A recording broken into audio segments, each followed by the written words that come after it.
esse aqui foi de outro. A leitura de hoje é que se encontra no Evangelho de Mateus, capítulo 16, versículos 21 a 28. Mateus 16, 21 a 28. Não é o texto que está projetado, mas eu vou pedir alguém então para fazer essa leitura para nós. E pode fazer, quem tiver com a Bíblia em mãos aí pode nos conduzir nessa leitura. Senão nós temos Bíblia lá atrás, viu? Irmão Josemar, então Josemar, por gentileza, vamos nos colocar de pé para recebermos o Evangelho para Mateus 16, 21 a 28. Isso. Desde aquele momento, Jesus começou a explicar aos seus discípulos que era necessário que ele fosse para Jerusalém e sofresse muitas coisas nas mãos dos líderes religiosos, dos chefes, dos sacerdotes e dos mestres da lei, e fosse morto e ressuscitasse no terceiro dia. Então Pedro, chamando-o à parte, começou a repreendê-lo, dizendo: Nunca, Senhor, isso nunca te acontecerá. Jesus virou-se e disse a Pedro: Para trás de mim, Satanás. Você é uma pedra de tropeço para mim e não pensa nas coisas de Deus, mas nas dos homens. Então Jesus disse aos seus discípulos: Se alguém quiser acompanhar-me, negue-se a si mesmo, tome a sua cruz e siga-me. Pois quem quiser salvar a sua vida a perderá, mas quem perder a sua vida por minha causa a encontrará. Pois que adiantará o homem ganhar o mundo inteiro e perder a sua alma? Ou o que o homem poderá dar em troca da sua alma? Pois o Filho do Homem virá na glória de seu Pai com os seus anjos e então recompensará a cada um de acordo com o que tenha feito. Garanto-lhes que alguns dos que aqui se acham não experimentarão a morte antes de verem o Filho do Homem vindo em seu reino. Palavra do Senhor, palavra da salvação. Graças a Deus. Ale, ale, aleluia. Ale, ale, aleluia. Ale, ale, aleluia. Aleluia, aleluia. Ale, ale, aleluia. Ale, ale, aleluia. Ale, ale, aleluia. Aleluia, aleluia. Podemos sentar?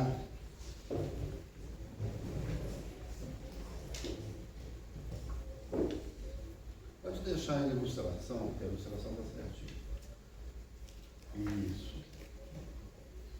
Eu sempre faço o chamado, né, do culto nas redes sociais, no Facebook, no WhatsApp, tudo, e projeto assim uma cena bíblica, alguma imagem assim, para dar uma ideia do que vai ser o tema do culto daquele domingo. E eu escolhi essa estampa aqui, né? Jesus conversando com um pescador, né? Está com um peixe ali na mão, sugerindo a figura de Pedro e dizendo a ele essas palavras: vá de retro. Só que ficou uma cena um pouquinho diferente, né? Porque essa expressão, vá de retro, ficou muito popularizada aqui no Brasil como uma expressão ligada a exorcismo, né? A expulsão de demônios, a repreender espírito maligno, né? Na nossa religiosidade popular, normalmente acompanhada com os dedinhos cruzados assim, né? Para formar uma cruz, assim. Ninguém imagina duas pessoas conversando e Jesus, com uma aparência, digamos assim, normal, tranquila até, conversando com Pedro e usando exatamente essa expressão, né? Vá de retro. Não é? Então, o que exatamente quer dizer esse texto? Né? Pode apagar o... O que quer dizer esse texto? Não é? O fato é que Jesus estava preparando os seus discípulos para a sua fase final do seu ministério, para os últimos dias do seu ministério, para os últimos dias de vida, na realidade, não é? De vida aqui na terra. E Pedro tinha se manifestado há pouquinho tempo de uma forma tão maravilhosa, tão afirmativa, tão assertiva, dizendo: tu és o Cristo, o Filho do Deus vivo. Ele tinha feito a escolha certa, ele tinha traduzido, verbalizado da melhor maneira, né, qual era o sentimento dele e dos demais discípulos, das pessoas que estavam caminhando com Jesus. Finalmente Jesus tinha então alcançado um objetivo, que era demonstrar realmente quem ele era. As pessoas em geral, a opinião pública tinha visões divergentes, variadas a respeito da pessoa de Jesus. Uns diziam que era João Batista, outros diziam que era Elias, outros diziam que era Jeremias, mas aqueles homens que ele tinha escolhido para caminhar com ele tinham essa certeza: tu és o Cristo, o Filho de Deus vivo. E mulheres também, como nós vemos lá no Evangelho de João, capítulo 11, quando Jesus conversa com Marta, e Marta faz a mesma afirmação de Pedro. Sempre lembrando, a confissão de Pedro é mais conhecida, mais famosa, deu mais assuntos para discussão, mas é a mesma confissão de Marta. E homens e mulheres então tinham enxergado a verdadeira natureza de Jesus Cristo. Então parecia que tudo corria muito favoravelmente, digamos assim. Mas aí Pedro, o mesmo Pedro, chama Jesus para uma conversa, não é? Ele chega para Jesus, então, né? Pedro, chamando-o à parte, começou a dizer para ele o seguinte: tem compaixão de ti, Senhor, isso de um modo algum te acontecerá. Porque Jesus estava também prevenindo já os discípulos do que ia acontecer. Ele disse: olha, vou chegar em Jerusalém, eles vão me prender, eles vão me torturar, eu vou morrer e depois eu vou ressuscitar. Ele estava contando o final do filme todinho, como ia ser. Eu estava antecipando toda a narrativa, dando, como se diz hoje, assim, dando spoiler, né? Diz: olha, vai acontecer isso, isso, isso e aquilo.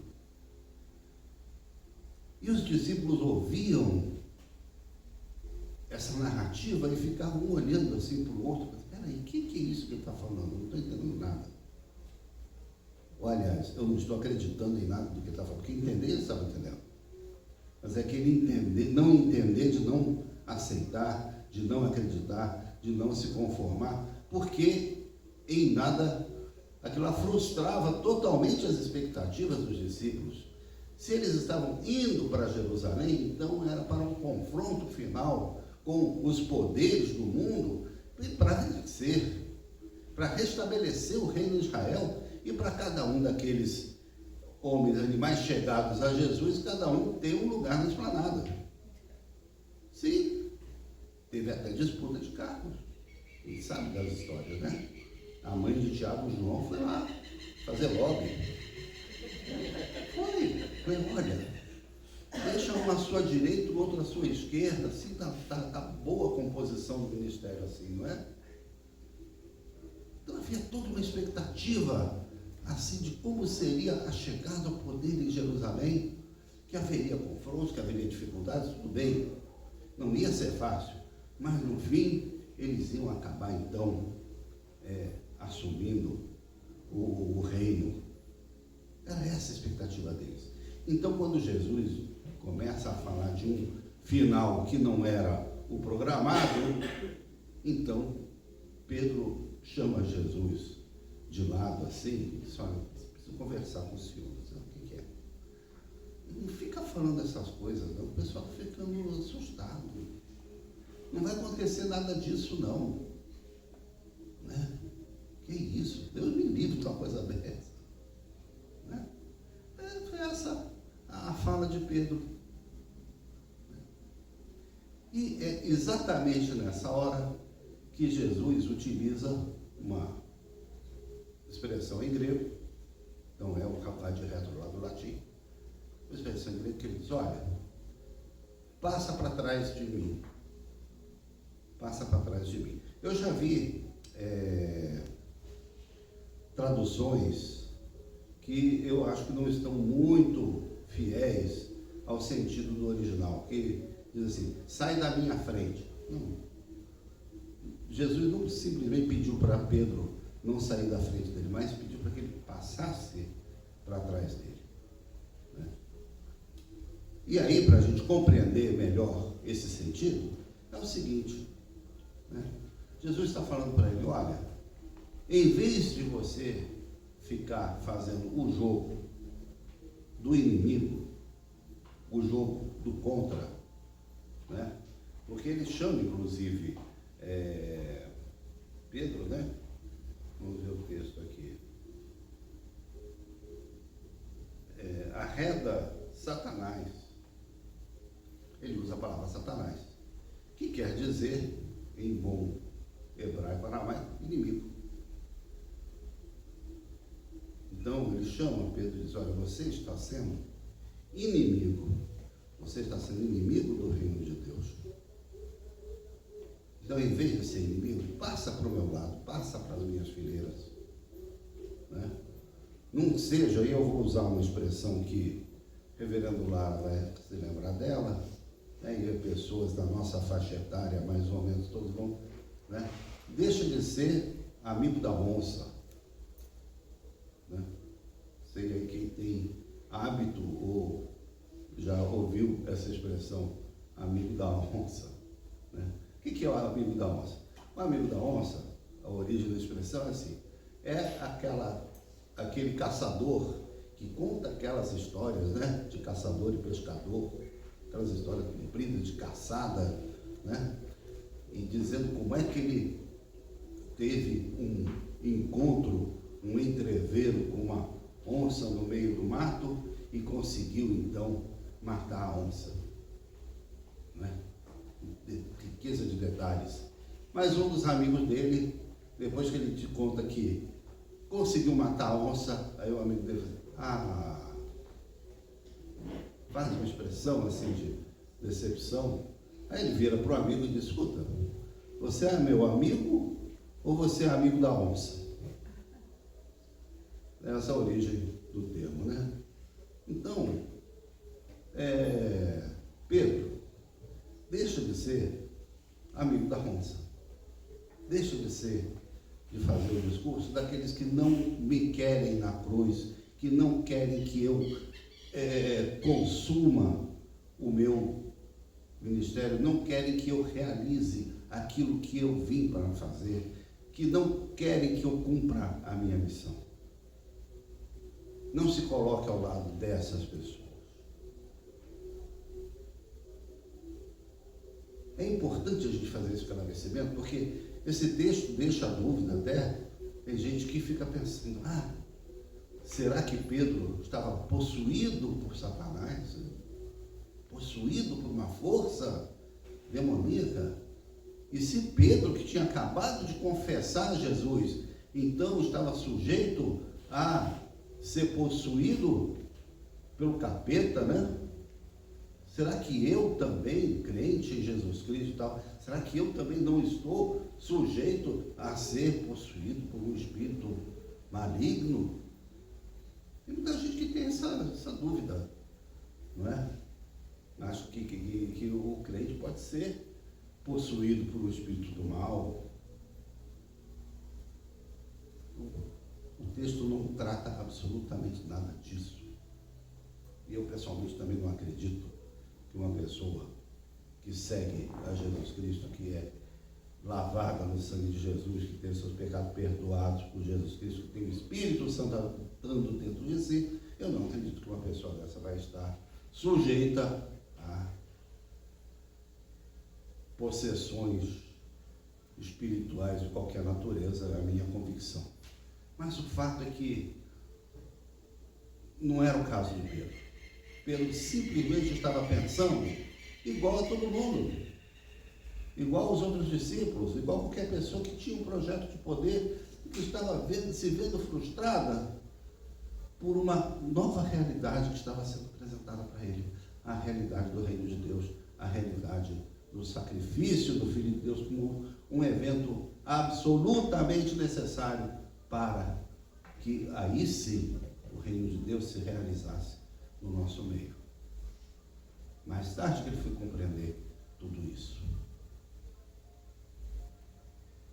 É muito importante que nós tenhamos essa compreensão da experiência de Pedro, porque nós também somos tentados a pensar da mesma forma. Nós também somos tentados a pensar em uma vida com Jesus sem sacrifício, sem ter que abrir mão de nada, sem confrontos, uma vida só de paz e tranquilidade, quando existem coisas a ser confrontadas, quando existem coisas a serem negadas. Quando a gente se afirma discípulo de Jesus Cristo, a gente se expõe a certos enfrentamentos. Então, o que Jesus coloca a partir daí é exatamente isso. Se alguém quiser vir após mim, a si mesmo se negue, tome a sua cruz e siga-me. Esse tomar a cruz é importante a gente compreender. Muitas vezes a gente vê quadros religiosos, renascentistas e tal, a pessoa carregando uma cruz completinha, uma cruz de madeira, com as peças já formadas e tal. Não era assim a cruz que Jesus levou, nem a cruz dos condenados dos romanos. A pessoa tinha que levar uma tora de madeira, até um determinado lugar, que podia ser um poste, uma árvore, era alguma coisa, uma haste vertical, e ali essa tora de madeira então ia ser pendurada, ia ser fixada, e a pessoa ia ser fixada naquela tora de madeira. Mas parte da condenação era o próprio condenado levar essa tora de madeira até o lugar da condenação. Então nós somos marcados por isso, nós temos essa tora de madeira nas nossas costas, nós temos a marca da cruz de Cristo, se nós realmente somos discípulos de Jesus Cristo. É isso que Jesus espera, é isso que Jesus declara aqui no capítulo 16 de Mateus. Então ele apresenta e confronta o próprio Pedro, o próprio líder do seu grupo de discípulos, uma pessoa que mais tarde iria desempenhar um papel importantíssimo na igreja de Jerusalém, na igreja primitiva, e que iria também ser crucificado, assim como Jesus foi. Ele precisou confrontar esse pensamento de acomodação, digamos assim, de uma vivência da fé muito light, muito tranquila, para chamar a atenção de que é necessário ter um compromisso radical com Jesus Cristo. E esse compromisso radical significa estar ao seu lado e não ficar na frente dele, não ser, como Jesus disse, uma pedra de tropeço. A palavra tropeço em grego é escândalos. A palavra escândalo, quer dizer isso, pedra de tropeço, aquela pedrinha que você vai andando, pá, te derruba. Escândalos. Era isso que Pedro estava sendo na frente de Jesus Cristo. Que nós não sejamos pedra de tropeço, que nós não sejamos amigos da onça, que nós não sejamos simplesmente pessoas que têm um belo projeto de vida, um belo projeto de carreira no reino de Deus, mas que não temos compromisso com o reino de Deus no seu sentido mais profundo, mais radical, mais, enfim, né, cósmico, porque Jesus veio, né? Hoje, mais cedo, estávamos aqui na escola dominical estudando a parábola das 10 virgens. O noivo, que era aguardado pelas adolescentes, né? As 10 adolescentes, não se sabia que horas ele vinha. Ele apareceu justamente meia-noite, a hora mais improvável, no meio da madrugada, à noite e tal. Foi a hora que ele apareceu.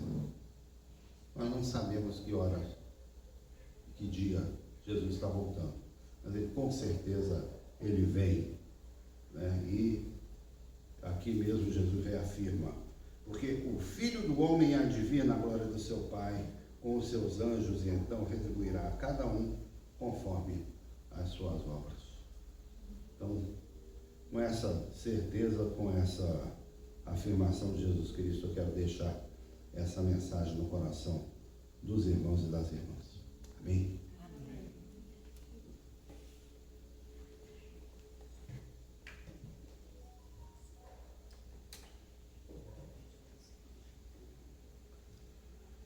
Vamos lembrar do nosso compromisso com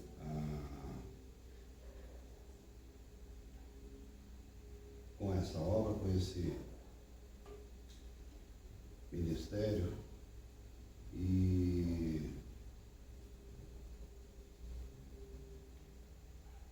vamos, a partir de agora, também receber os elementos para a ceia do Senhor. Antes de trazer os elementos, eu queria convidar o reverendo Lara que viesse aqui à frente. Fique à vontade para trazer uma saudação à igreja, e que ele assentasse ao meu lado aqui depois. Os fios aí.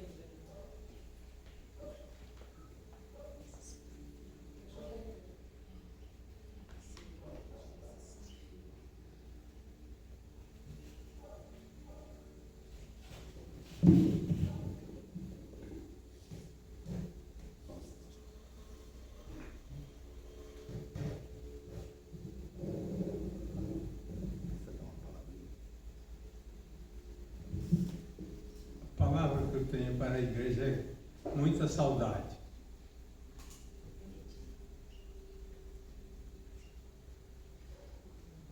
Sempre eu estou refletindo e listando na minha mente cada pessoa com quem nós trabalhamos aqui.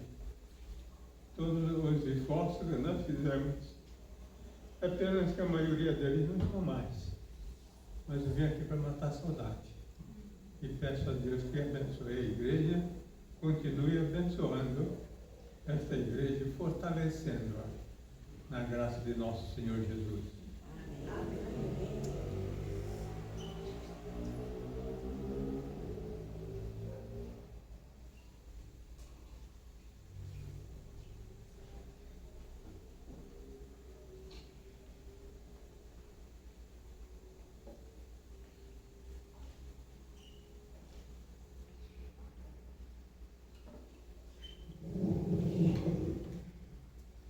Por favor, pode trazer os elementos. Enquanto a gente canta esse cântico de ofertório.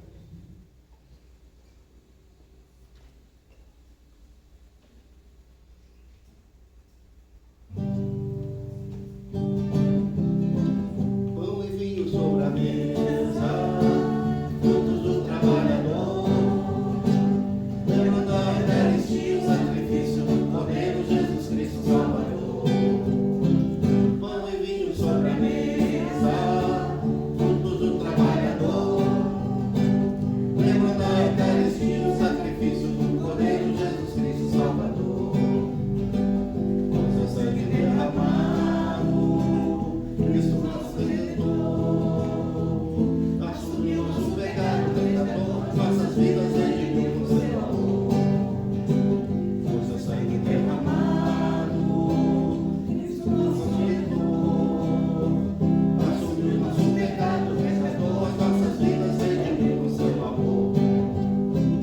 Dessa vez é para o povo que deseja partilhar toda a graça recebida desse Deus que nos convida e quer nos reconciliar. Dessa vez é para o povo que deseja partilhar toda a graça recebida desse Deus que nos convida e quer nos reconciliar. Não importa a procedência, Deus a gente quer que vem. Sua fé e reverência são sinais da consciência que da graça lhes provém. Não importa a procedência, Deus a gente quer que vem. Sua fé e reverência são sinais da consciência que da graça lhes provém.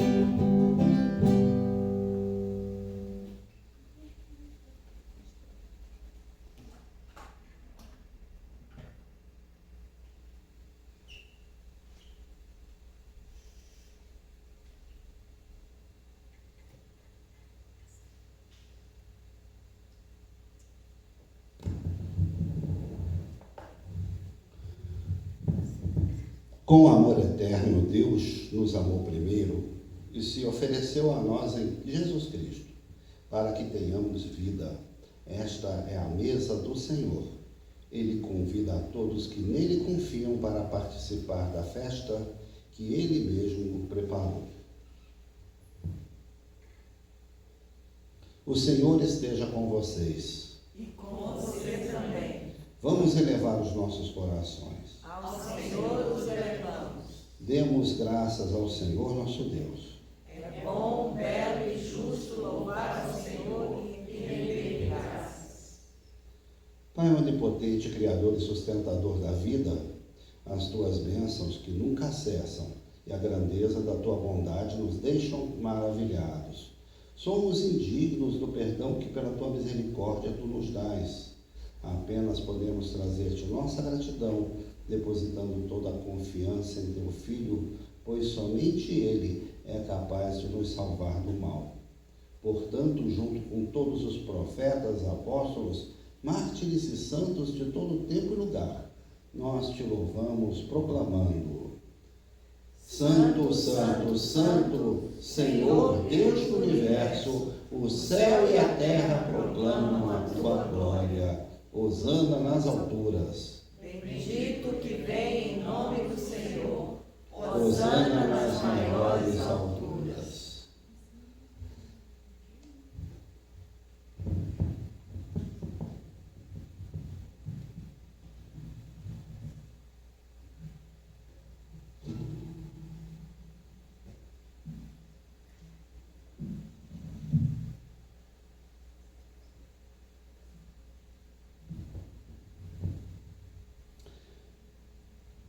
Pai, pedimos humildemente que nos ouças com teu Filho Jesus Cristo, conceda-nos o Espírito Santo e consagres o pão e o vinho para que sejamos participantes do teu corpo e sangue para todo sempre.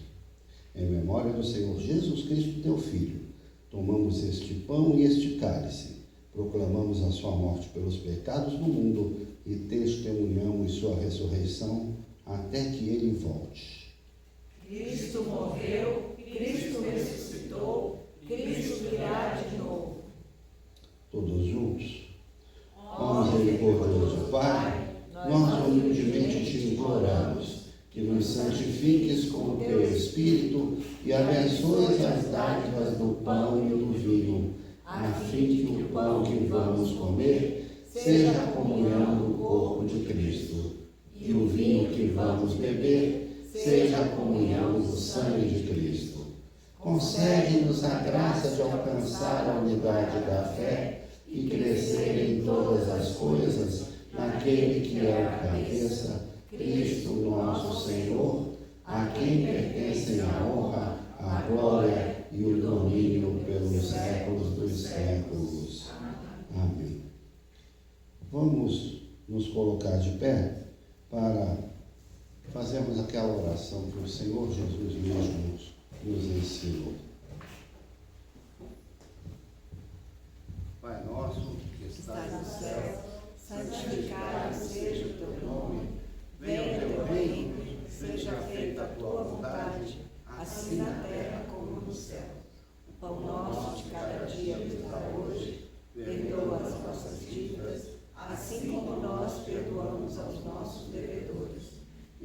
deixe cair em tentação, mas livra-nos do mal. Pois teu é o reino,